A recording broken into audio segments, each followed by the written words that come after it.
I call on the Prime Minister Benjamin Netanyahu to make a decision and declare that Israel will not rule over civilian affairs in Gaza. There won't be Israeli military rule in Gaza, and an alternative leadership to Hamas and the Gaza Strip will be advanced immediately. It is our duty and responsibility to lead our country to a better place. Here, right now, it's on our watch. A long festering split at the heart of Israel's war cabinet has burst into the open when Israel's Defense Minister Yoav Gallant challenged Prime Minister Benjamin Netanyahu on the aftermath of the Gaza conflict. In an uncompromising tone, Gallant publicly asked Netanyahu to come up with plans for the day after the war in Gaza.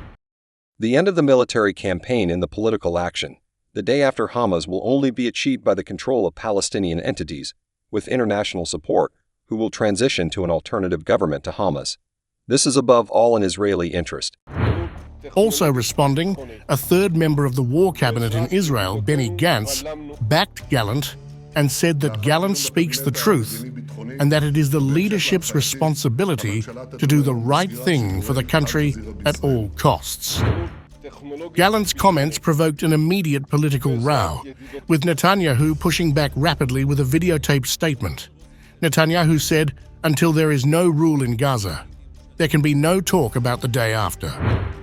Until it is clear that Hamas does not control Gaza militarily, no party will be willing to take over the civilian management of Gaza for fear of its safety.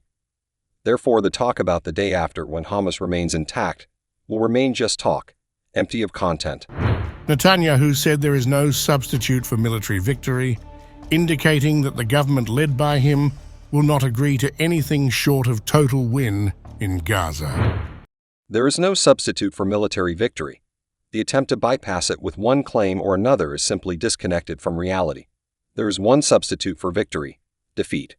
Military and political defeat, national defeat. The government led by me will not agree to this.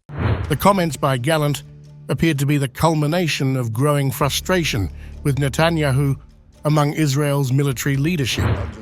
At such a time, it becomes crucial for Netanyahu to strike a fine balance on his thin political rope. For Netanyahu, there is already immense pressure to end conflict from neighboring nations, while on the other hand, his teammates have started to doubt his intentions in the Gaza crisis.